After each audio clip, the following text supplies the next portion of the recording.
Hi, I'm Sue. I was a community leader in Liverpool in the 1980s at the time when we began doing the washing of the feet. I'm Maria, and I was living in the Liverpool community at the same time as Sue was leader, and lived there from the mid-70s to sometime in the 80s. And I'm Mike, married to Maria, and I also lived in the Liverpool community over that period of time. We began doing this in 1981, so we looked a little bit different in those days. Anyway, before 1981, we'd celebrated Good Friday and Easter Day all together as a community, but we hadn't done anything on Maundy Thursday. Maundy Thursday was different. We all went off to our different churches. And each year that we did that, that became more and more painful to us. We were clear that we couldn't and did not want to have a Eucharist, which would have been divisive and painful as we belong to different Eucharistic communities. So we were trying to think of some way of celebrating Maundy Thursday all together, something that would unite us and express something about what it meant to live in community, what kind of relationships we wanted to have with each other. So as a coordinating group in the community, we sat down to wrestle with this question of what we could do. How could we celebrate our unity on this day, a day that had become painful for us? And I think always for me, there's something very powerful about being part of a group, trying to find a way through a difficult issue. So at that point in time, we lived all gathered together in the Anchorage, which was quite an old building, but underneath had what was known as the cellar.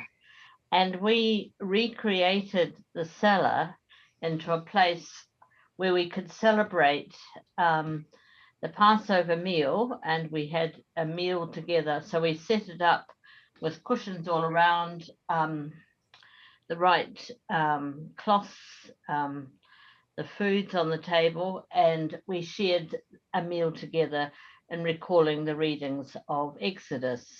We had talked with Sue's sister Pat about how we could celebrate this, and one of the things she brought to our attention was that in John's Gospel, it wasn't the Eucharist, but it was the washing of the feet. So at the end of the meal, we moved back on our cushions and we washed each other's feet. It was very powerful. We had no way of knowing what would happen. Liverpool at that point was a very rambunctious community. People would be flying off all over the place and sort of not an easy community by any means. And so we kind of thought, well, it could be chaos. People might find it uproariously funny, or they might refuse to have their feet washed, or they could, a fight might break out, who knows. So we were all amazed at what happened, because you could tell from the quality of the silence as we washed each other's feet. There was music playing in the background, but there was a deep and intense silence. And we knew that we'd hit on something precious, because, everyone entered so deeply into this ritual action of the washing of the feet. And we could tell that people who were otherwise disturbed became peaceful. And so we thought, well, we should do more of this.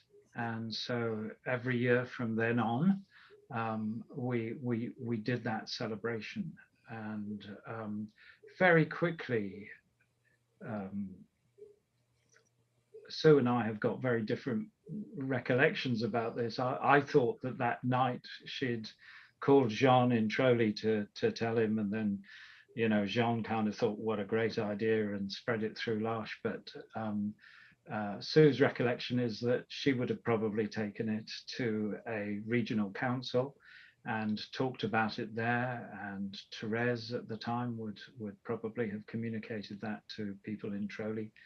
And like us in Liverpool, I think the whole world of L'Arche recognized the significance of an event which brought unity, which was a recollection of Eucharist according to John's Gospel, and that instead of dividing, we celebrate at separate tables.